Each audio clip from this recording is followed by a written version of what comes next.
G'day my friends, Marty Ware from Marty's Garden. Have I got an awesome video for you guys today. How to use nitrogen in the garden for success. You see, nitrogen is awesome stuff. It's all around us. It's in the ground everywhere. Plants make it. It is top stuff.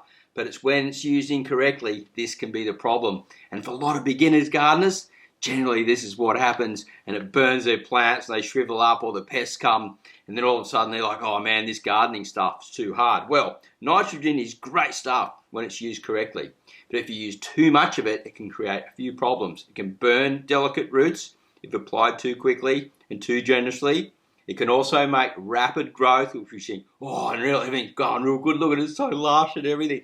When chemical fertilizers come out made from petroleum products, that's why everyone loved them so much, right? They were just smashing it and everything, and then all of a sudden the pests come, all these other problems come with it, and they've got, oh, we've got to make all these pesticides now.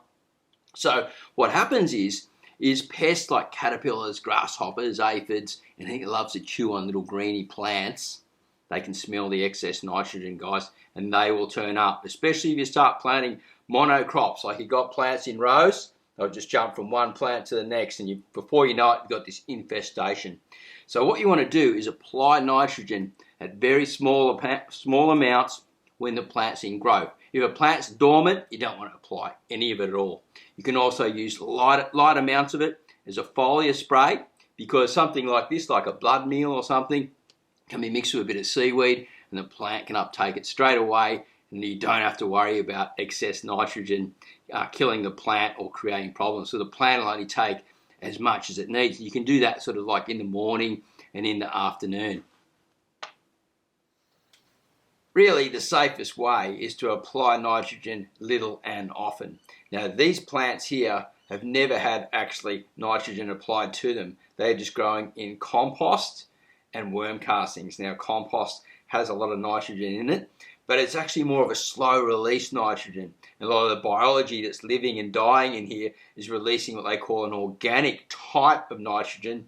And the same as in this worm casting here, which can last for around about 6 months in the soil. It's a perfect additive for gardening, organic gardening, and has slow release nitrogen. The plant will only take what it needs, and it also helps the plants talk to each other through photosynthesis and through the fungi and through the biology. So this is my preferred method, compost and castings together, and occasionally a little sprinkle of something else, maybe some seaweed and a tiny little bit of nitrogen just at the beginning to get things going, but not too close to delicate roots. Nitrogen also comes in form of manures, other than compost and worm castings. It can also come in something like this blood and bone here. Well, actually, this is not blood and bone, so to speak. This is actually blood and feather meal, and it comes in at around about 14% nitrogen.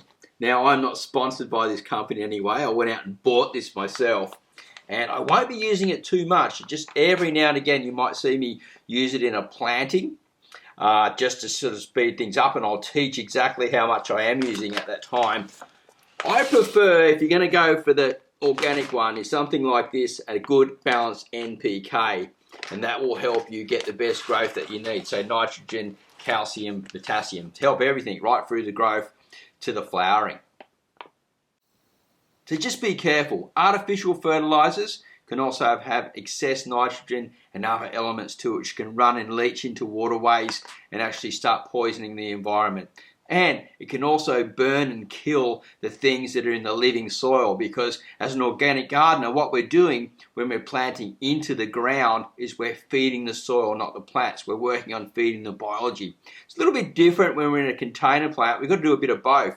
We're feeding the biology as well, because the biology is sort of dying much quicker because it doesn't really have this full photosynthesis thing going in the ground. So it's becoming blood and bone, but some of it stays alive. And so we put in some extra fertilizers just to give the plants the optimum growth. And as I said, worm castings and compost is my preferred method. Now, I teach worm farming and how to grow seedlings using these organic methods in a link down below. You'll see it's all here on YouTube. Go and check that out if that interests you. If you're into organic gardening, super awesome. Now, as I mentioned before, I'm not sponsored by these two companies, But if you're going to go out and buy an organic fertilizer, look for something that has a good balanced NPK and just apply it less at the start, and then you can always apply it a little bit more over time. If you go overboard, you may create more problems than you thought. Now, if I've left anything out, organic gardeners, that I may have missed, let me know in the comments box down below. I'm going to be doing more plan outs like this out in the garden, teaching you all about organic gardening, especially in small space gardening, where I grow here on my little urban garden to grow lots of tasty, fresh food just like this. Have a great day, happy gardening, and we'll see you at the next video real soon. Bye for now.